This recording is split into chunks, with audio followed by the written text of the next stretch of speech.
everyone, and welcome to today's webinar on Accelerate Action for Women's Equality. My name is Davinia Ioannidou. I'm a director at John Edison Co. We are an accounting firm based in Cyprus and a member of AGN Association since 1996. I will be your host for today's webinar, and I will also be one of the panelists.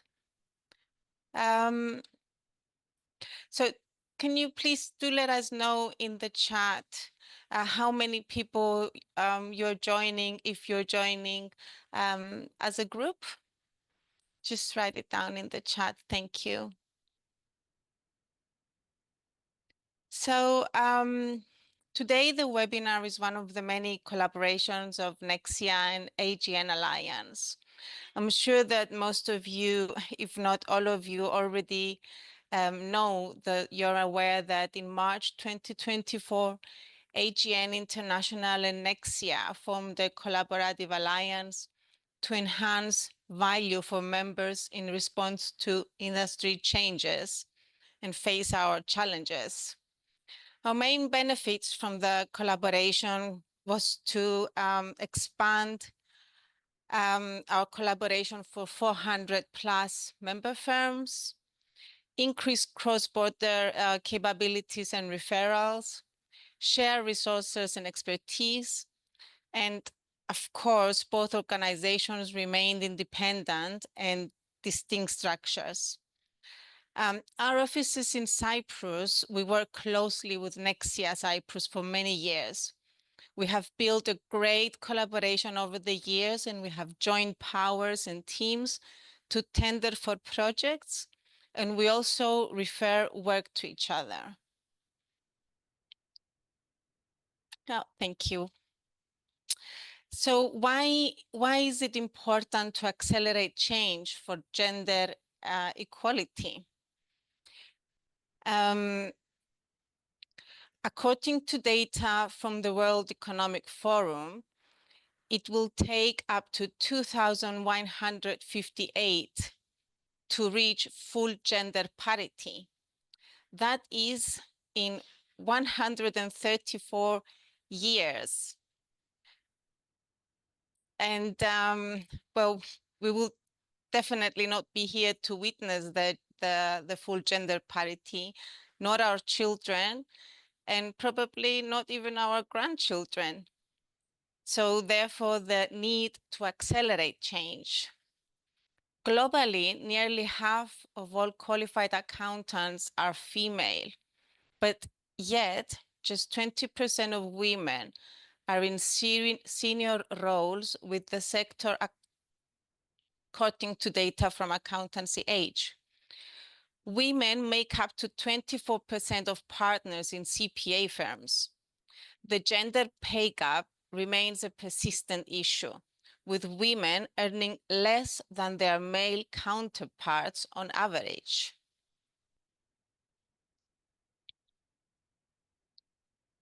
Thank you. So we have with us three wonderful women, my co-panelists today, Sveta, Jacqueline, and Aradna. And I will pass the floor now to them so they can introduce themselves. Hello, I'm Jacqueline Butler. I am the COO and Company Secretary of Nexia Sydney in Australia. We are about 250 employees and 31 partners, but sadly only 7 of those are female.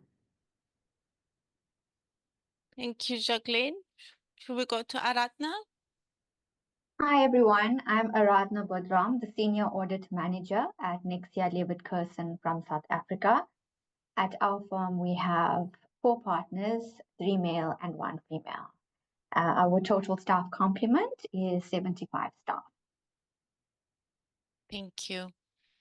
And Shweta? Yeah, hi everyone. I'm Shweta. I'm from India. I'm a partner at Vikas Kochar and Associates. We have 4 offices in India here, and we are 3 partners, including me and 2 other male members. So yeah.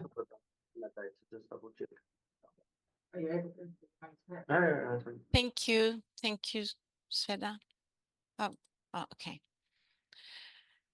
So moving forward, our webinar will consist of 3 poll questions that you will all be invited to respond, and 3 questions for our panelists. There will be time for question and answers at the end of the webinar. You can either scan the QR code on the top right of the slide to be able to join the poll, or you can join by joining in menti.com using the code. And please start responding to the question. So what percentage of partners in your firm are female?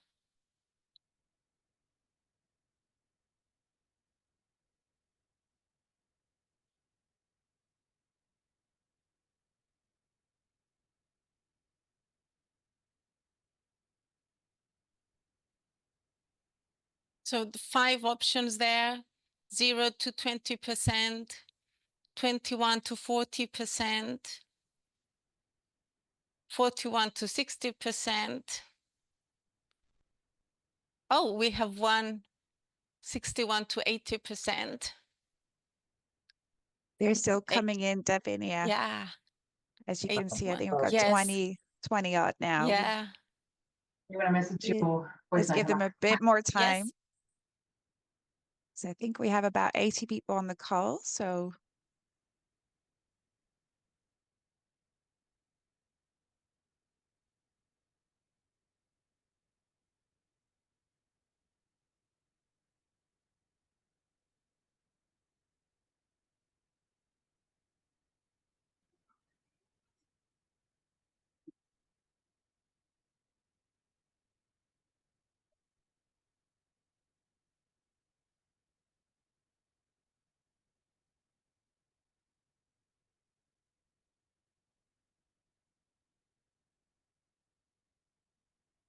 So if anybody has just joined, please scan the QR code on the right side of the slide to be able to join the poll.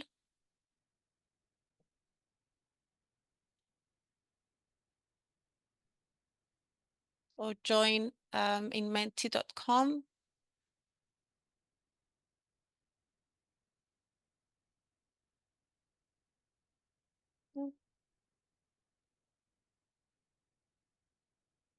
this is when we need like drum roll music.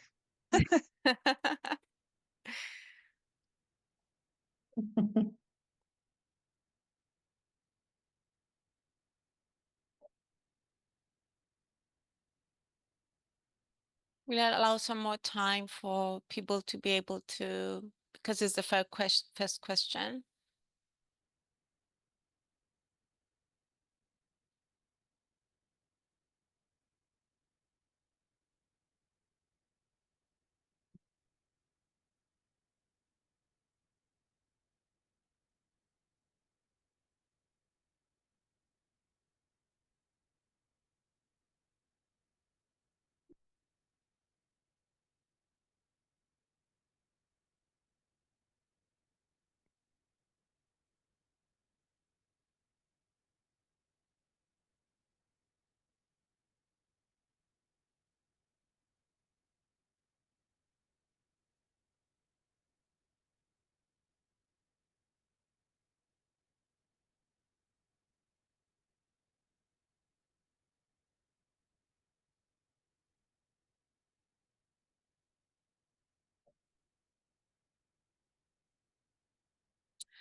Marlon, shall we I think move so. on?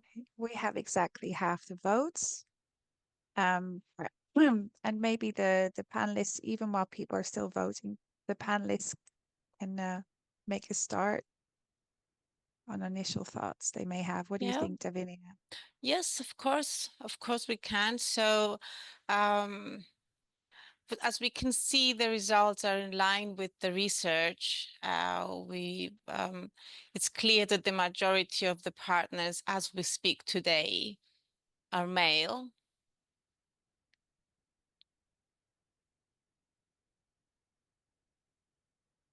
So shall we move to our panelists? Yeah. Should we start with Sveta? So according to the World Economic Forum, achieving full gender parity, as we already discussed, at the current pace may take until 2158. So what specific actions or strategies can accountancy firms implement to accelerate progress towards gender equality and ensure more equitable workplace? Sveta, would you like to go first? Yeah, sure. Thank you. So whatever we've seen and read, it seems that it needs to be a both top-down and bottoms-up approach, where top-down, we have to inculcate mentorship programs for existing women in the office to create an environment where there is a comfort group within the organization where women feel there is a companionship, bonding, an increased number of participation, encouragement and stuff. And at the bottoms up, we need to ensure that the biases on the recruitment stage, I feel, get eradicated right from the screening of resumes, because the screening of resumes starting from that point need to be in such a way that the biases based on gender or any other category are removed, and people are recruited or shortlisted only based on their merits. So I think a combination of top down and bottoms up on these two approaches would work well towards parity in the workforce, both in terms of numbers and for women to gradually go up on the ladder based on mentorship and companionship. And over to you guys. Thank you. Thank you, Sveta. Jacqueline, would you like to share your thoughts? Sure. So I think I agree with what was just said, but I think another thing that helps is actually measuring and reporting on it. So in Australia, we have WGEA reporting, which is our workplace gender equality agency. And if you're over 100 employees, you actually have to publicize that information for everyone to see, and it gets, it's in the newspapers, etc. And then prior to last year, it was anonymous, but then last year, actually, company names started to be published as well. So, Nexia Sydney's results are up there for everyone to see as well. And I think it's really shone a light on those companies where there is not anywhere near gender equality, and actually those where there is. For Nexia Sydney, we have actually got gender equality pay for all the professional staff levels, and in some cases slightly higher for females. That's not necessarily the case in operations, particularly in IT, where there tends to be highly paid males. But yes, I think the actual reporting and shining a light on the numbers and making people accountable is one method of helping to move the dial. Yeah. Perfect. Yes. I completely agree with the comments of Sveta and Jacqueline. There are a variety of strategies that can be implemented by professional firms, focusing on fostering a culture of inclusion and creating equal opportunities. Every business should, if they have not done already, adopt a corporate policy to promote equality. In our industry, well, traditionally, it's considered to be a man's job, right? We have seen a huge progress, however, in women's representation in our profession. In our company, actually, women prevail over men in numbers.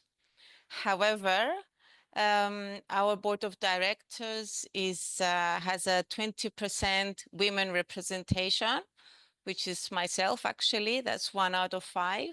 So I'm in the first 0 to 20% quartile in our poll, which is something that we acknowledge, and we wish to see change, of course. So saying that, I believe that we need to focus in increasing women's presence at a higher level, and especially in decision making. We need to have a more balanced representation in board of directors, of course, and managerial positions. But the question is, how do we achieve that? So we need to empower, we need to mentor and establish role models. Organizations should provide equal opportunities for learning development and advancement for all employees based on their merits and potential, as already discussed. And as organizations, we counterbalance specific external factors that influence the progress towards gender equality. So in Cyprus, the traditional role of caregiving still lies within women. And we have limited facilities, unfortunately, for infants. So we don't have enough nurseries and daycare. So resulting in making it difficult for women to return to work and seek equal career opportunities with men.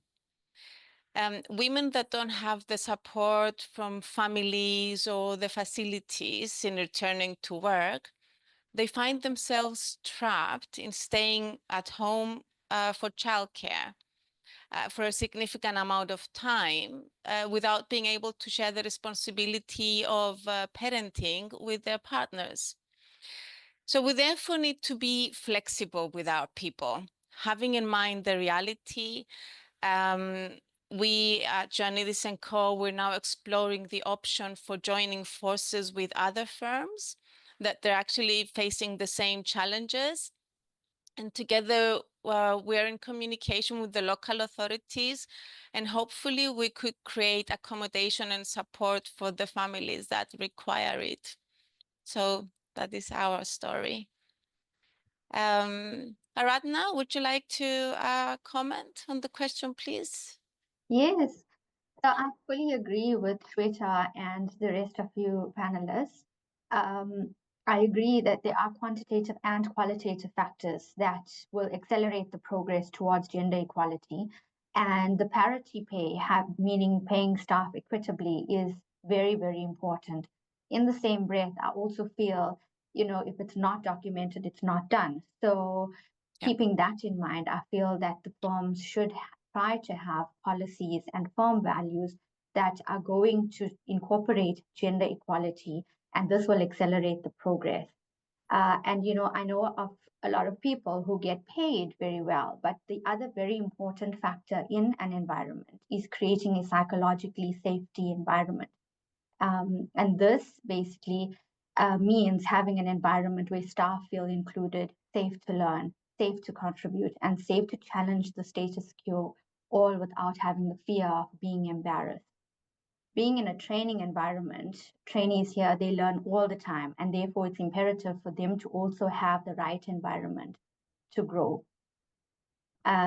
Also, I feel that it's important to lead by example. So I fully agree that it should be from the top down, and leaders are the ones who need to speak in an unbiased way. And basically, having an inclusive approach is what will accelerate us to getting to this goal. Of course. Role modeling. Thank you. Thank you very much. So shall we move on to our second poll question? Sure.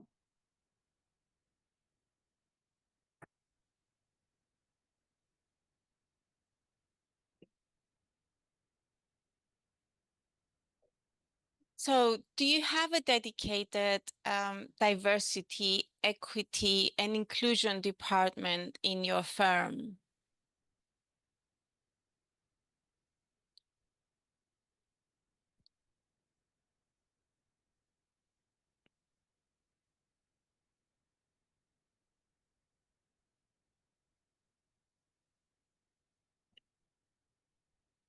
just want to say here that usually small companies, family-oriented companies, the relevant department usually lies within the HR responsibilities.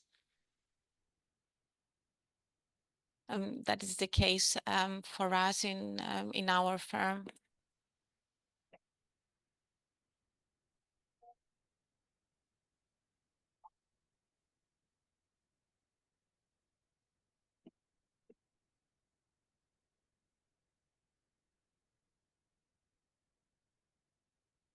So no, and we don't plan to.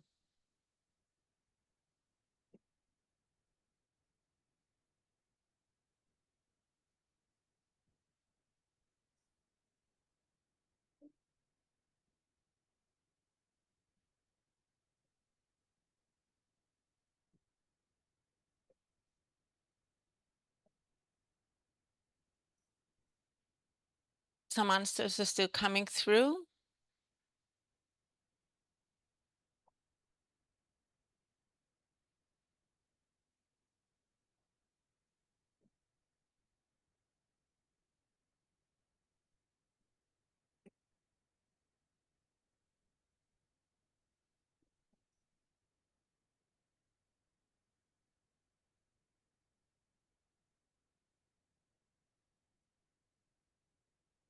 We have about half now, Davinia. Okay.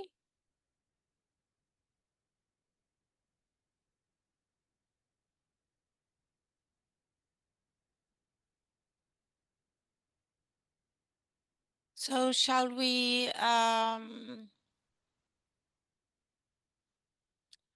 move on then? Yep. Yep. Yeah.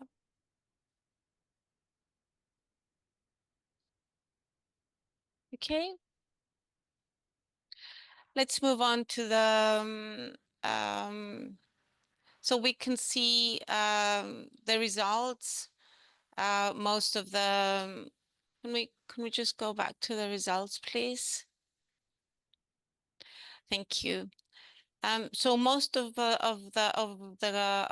companies know, and we don't plan to. A few we're planning to have it, and some of them they do have a D&I department. Okay, so let's move on to our next question. What suggestions do you have for a firm with a small budget without an HR department to accelerate change in gender equality in the workplace? I will be responding first to this question. So in firms of our size, more of a family business, therefore with a limited or a small budget for an HR department, the focus should be in cultivating culture of inclusion and equality. In Cyprus, there were some good steps have been initiated towards gender equality through legal framework, actually, helping the companies to adopt in their manuals policies such as harassment, equal pay, and discrimination. The organizations and the board of directors should ensure that these policies are indeed in place and implemented. Specifically, and as a total minimum, they should at least ensure the gender neutral role and responsibilities, transparent performance evaluation, already mentioned from my co-panelists, equal pay and promotions, and of course, anti-harassment policy with zero tolerance to discrimination or harassment. The importance of understanding and implementing these policies is essential. It's easy to write down a policy in a manual, but challenging to implement. In the absence of an HR department, a good practice could be to actively engage our people in a creation of a relevant committee to address the implementation of the policies and make suggestions to the board of directors. To this end, we need to encourage open dialogue, support through the Gender Equity Committee. We could generate also internal questionnaires to see the needs of our employees in relation to the different skills of our female and male employees. And based on this, we could design specific training and awareness programs, including mentorship programs. In our organization, we have mentorship programs for all our departments and all levels. So having in mind all the external factors that we've already mentioned before, so the absence of sufficient facilities for childcare, etc., we need to embrace flexibility. I know that flexibility is easier to achieve in larger firms. However, it is essential to be flexible to accommodate those who need it in order for them to remain competitive with the workforce. Another suggestion could be to participate in events like this one that promotes gender equality for awareness raising and sensitization. Thank you. Aradhna, would you like to comment? Sure. So at Nexia Leverkusen, I am responsible for the hiring process here. And we also don't have an HR department, but it doesn't mean that we haven't aligned ourselves. So, and one thing that we've done is making sure that the remuneration brackets have all been aligned. So irrespective of gender or race, if somebody has a certain qualification with a certain level of experience, they fall in that bracket, and that becomes fair and equal to everybody who falls within that bracket. Another suggestion is talking about the concept of unconscious bias. It's a big, impactful concept, and it doesn't cost a lot, something that any firm actually could incorporate. And basically, it's starting by raising awareness of gender equality, ensuring that the leaders in the firm are aware of their own biases and they're taking steps to mitigate them. It's basically what happens is when a manager unconsciously says something that is biased in a way, it creates a barrier between the employee and the manager. And therefore, if managers had to look at this unconscious bias that is deep-seated within them, this pattern can get eliminated and it can create a safe psychological environment.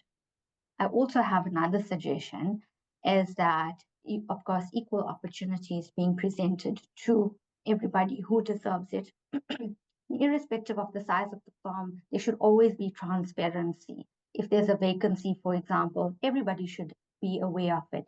And similarly, and basically, if they were unsuccessful as well, they should also be notified about the reason. So I feel that there's a lot that small firms can do and that would not cost a lot, that would still get them to having gender equality in the workplace. Thank you. Over to the next speaker. Thank you. Thank you. Zveta, would you like to take the floor? Yeah, hi. So yeah, mostly the things are covered here. Very appropriately, most of the accounting firms do not have the budget or the infrastructure to create a separate department to take care of such issues. We do have an HR department, but they are always hands-on with recruitment and our various issues on, just shorthands on the job rather than taking care of these things. So mostly the things are covered here. Mentorship program, I think, is the biggest thing. In India here, we already have a mentorship program inbuilt in the thesis of the profession itself, where a article is registered under a principal. So it all stems from the very first day where an article is assigned to a principal, and they report and look up to the person they're registered under their during their training days. So it's very easy, and to create an environment where people think that the immediate senior or the reporting manager is approachable is, I think, the first step to any issue that can be discussed openly in an environment, and that I'm sure will lead to an accelerated path towards reaching our end goal on gender equality. Yeah. Thank you. Thank you for that. I hear the mentorship program, transparency words that they keep coming up to all the replies to all the questions. Jacqueline, would you like to? Sure. So I think a lot of what has been covered already. Probably 2 points to stress is that it really does help to have females in leadership roles so that people can see how it's done. So, you know, the expression, you can't be what you can't see. So if you have senior women who have families, either young families or aging parents, or and that people can see, well, how do they juggle it all? Then they can see, well, they manage it. And so there is a pathway through. So I think having those female leaders really does help with that. And then I think this was raised before, but raising awareness and education does help. So not just unconscious bias, that certainly is the case. But again, like having workshops, different groups, parents, you know, not just females, but males as well, parent groups and workshops. And in fact, the other end of the spectrum too, in terms of you tend to see women leave the workforce either when their children are young and it's either the cost of childcare or the just pure hassle of it and the juggle. But equally in that sort of 40 to 50-year-old range, when women are starting to hit perimenopause and menopause, and there are all sorts of symptoms and signs and anxiety and forgetfulness and all these things, and it's not discussed and talked about, and often women leave the workforce then as well. So you need to bring awareness to that so that those women don't feel alone and that they're going crazy. Yeah. And just to add up to what you were just saying, Jacqueline, the age that women they have a family, they start a family, it's close to the age that promotions are coming through. So that is a big challenge for both the people and the leaders, how to empower this, how to empower women and parents to overcome their challenges and well, stay compatible within the workforce, right? Yeah, that's true. And I really think, you know, obviously flexible working arrangements and policies help, but it also requires managers. It requires flexibility from both sides. Yes. So it requires, you know, a manager to be flexible in terms of, I don't know, school drop-offs, pickups or whatever, but equally the employee as well needs to be flexible. Yeah. So if it's Completely happening, agree. you know, regularly, they'll make up the time or whatever. So there has to be a balance. Yeah, flexibility should work both ways, and there's a mutual understanding. But we need to be flexible. We do need to be flexible, both sides. Thank you for that. So let's move on to our third poll question. Yes. What role does leadership play in fostering an inclusive workplace? And how can senior leaders set a precedent for gender equality? So let's consider equal pay, role model, mentorship programs, already mentioned, flexible working, transparency, awareness, and other. So all these words, they have been mentioned by, if not by all of us, by one of us in during the session.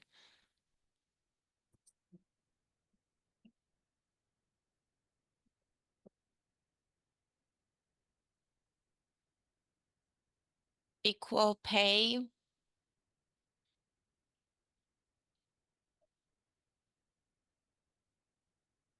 I'm happy to go ahead. So I think we have covered a lot of the things. The only other thing I would say is that it really also helps to have a champion of change in an organization that is advocating for younger women. I think often you'll see the issue is that, well, again, everyone knows this, women don't tend to put their hands up for a promotion unless they're 110% qualified. Whereas that's not always the case with others. And if you have that person that's tapping the younger female talent on the shoulder and saying, you are ready, put your hand up, it's time to go, then that really helps and encourages and nurtures that talent. And it might be a bit of a push, it might be out of their comfort zone, but it at least giving them an opportunity to get the promotion. Yeah. Yes. I fully agree with that. I feel that leadership plays a critical role in educating and empowering others in a workplace. And inclusive leaders are leaders who embrace learning and consistent implementation. And when an inclusive leadership approach is adopted, employees start to feel involved and valued and are more willing to go the extra mile for the organization. And personally, me being a mom, and at one point when I was an audit supervisor as well, I was exactly the same. I was very grateful that I was given the opportunity to pick up my kid and, also working, flexible time and things like that. And I was always ready to go the extra mile for the organization. So it's 100% true that as a working woman, I think all that we want to feel is even if we get a little bit of leeway, we will pay it back, or we will definitely make sure that nothing lacks in any way. The other thing that senior leaders can set as a precedent for gender equality is by celebrating the differences, embracing the richness that diversity brings to the workplace. And this will create an inclusive atmosphere. And again, employees, as soon as something like that is different is done, where there's an inclusivity approach, employees start to react differently. They start to feel valued and they start to perform better as well. So I feel overall, it's beneficial to have these kinds of approaches in a workplace. Yes. Thank you. Thank you, Aradhna. Shweta, would you like to comment on the poll results or? Yeah, so pretty much covers and sums up the entire webinar, I think. Most of the points are common in the sense that so it's about leaving behind in the profession a better tomorrow than when you entered. So like when I was entering into this profession 30 years ago, people were skeptical even at the time of interview. You could feel the questions. Will you be comfortable in traveling? The audit assignments are going to be far and away, getting and not these questions not being presented to a male counterpart.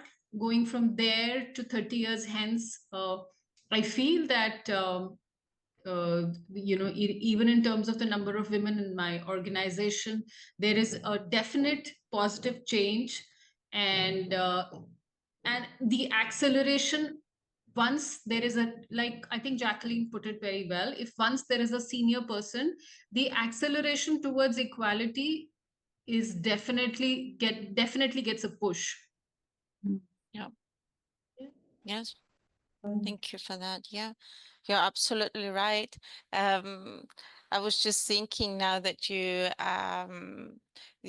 mentioned Sveta, when I first came back, when I started working, I came back as a chartered accountant.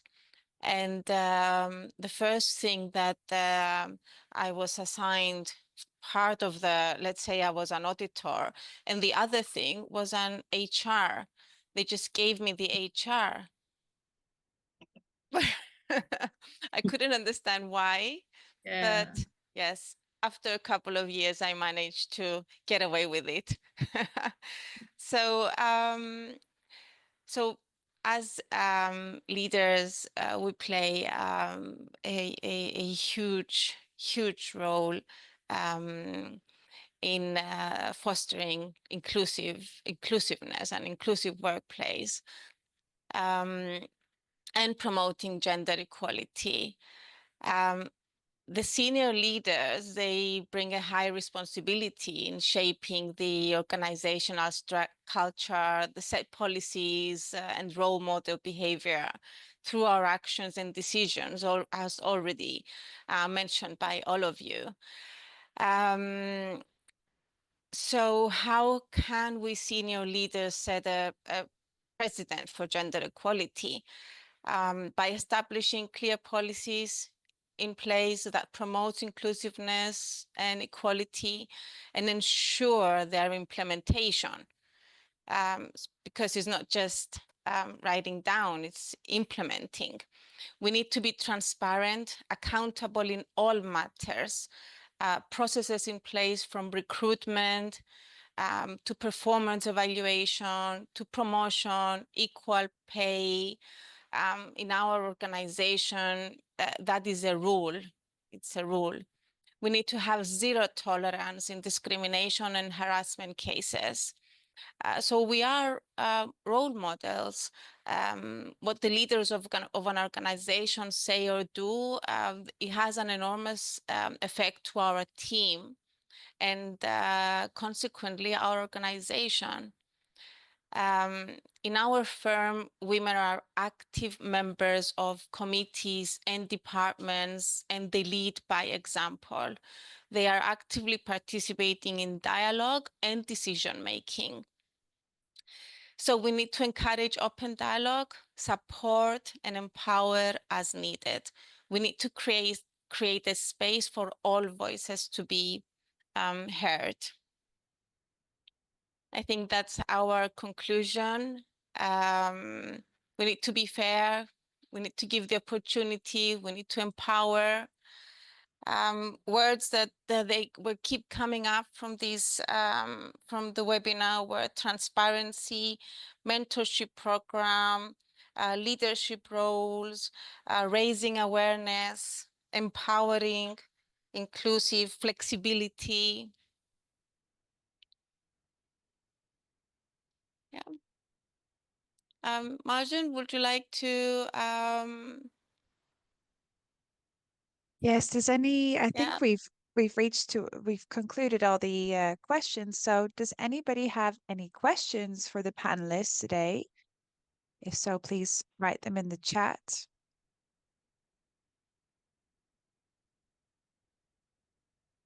Might need a moment to think about it. I had one question, but I'm just going to give everyone a moment. Well, actually, while people are thinking, I just thought I'd just for clarity, when it comes to, I saw that there was a significant bar with the question of the pay gap, right?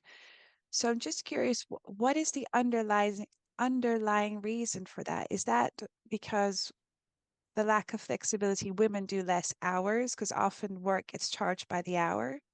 Is it literally that men and women doing the same job literally get paid at different levels? Just curious how that looks like in everyday reality, what you're coming across.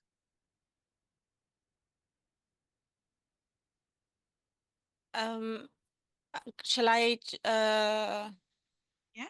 Yeah. For our company, if there is a pay gap, it is because women, when they reach to a point that they start a family, a percentage of those women, as I already mentioned, of the challenges that we're facing, they do choose to work less hours. So yes, there would be a pay gap, obviously, because of working less hours, but we do not have a pay gap comparing like with like. Thank you. Thank you very much. Yes, some questions I think now have come through as well. Let me just have a look. Okay, there's one question here. What are the steps from three? Okay, sorry. What are the steps from theory to actual practice? Is what somebody is asking here. What are the steps from theory to actual practice? Don't know, Jacqueline, if you've got any thoughts on that? I'm just having puzzled a bit about that question. Yeah, because there's how to plenty to answer do, it. I'm sure. There's plenty to do, I'm sure. Well, I just think it's important to role model the behavior you want to see, and as I said before, be that person to show how it can be done and encourage others as you go through, and particularly with females that again don't tend to put up their hand for things like public speaking or being on a panel for a conference or anything like that, because they're, it's not everybody's favorite thing to do, but encouraging them. It doesn't have to be perfect. In fact, yes, Friday we had an International Women's Day event in Sydney, and one of our corporate advisory partners who has broken English stood up to speak, and she was very nervous, and she openly admitted it, but she did a fabulous job, and it'll only get better from here. So it's just putting yourself out there and encouraging other women to put themselves out there, because it'll only improve it the more you do it. Thank you. Okay, another question has come in. Right. The question is, how do you deal with the gender pay gap when there is performance-related element to pay? How do you make sure that there is transparency around paying people differently because they are performing differently without allowing any biases into the process? Or would you recommend against performance-related banding at all? So it's quite a big question. Aradna, I'm sorry, I'm going to put you on the spot for this one. We actually have a performance bonus that we issue every month, and we issue it to the top between 1 to 5 trainees. And what we look at is we look at a variety of aspects. One being the number of jobs that have been done, also the quality of the work. So I feel that if I wouldn't say banning performance incentives is a good thing, because then the other staff who are actually doing their best and wanting to work for this performance bonus would end up being demotivated, because now there won't be anything for them to work toward. So just in terms of whether would we recommend against performance banding, I wouldn't recommend against it. I feel the key thing is to align the salaries in relation to basically having them in brackets. That would make sure that there is the transparency and everything's aligned and there's equality as well. But when it comes to the performance related element, if there's transparency in terms of what criteria is used for this performance pay, then everybody would have the understanding on, this is the criteria, and should be discussed in the KPIs and the PDS meetings and things, whether they have met it or how they're going. That way it wouldn't come as a shock to them if they didn't receive that performance bonus that they were expecting. Thank you very much. That's very helpful. Thank you. Right. Aside from all questions have been answered, just to let everybody know, we're getting some great words of thanks as well in the chat. So very kind of you all sending your thanks to us and to the panelists.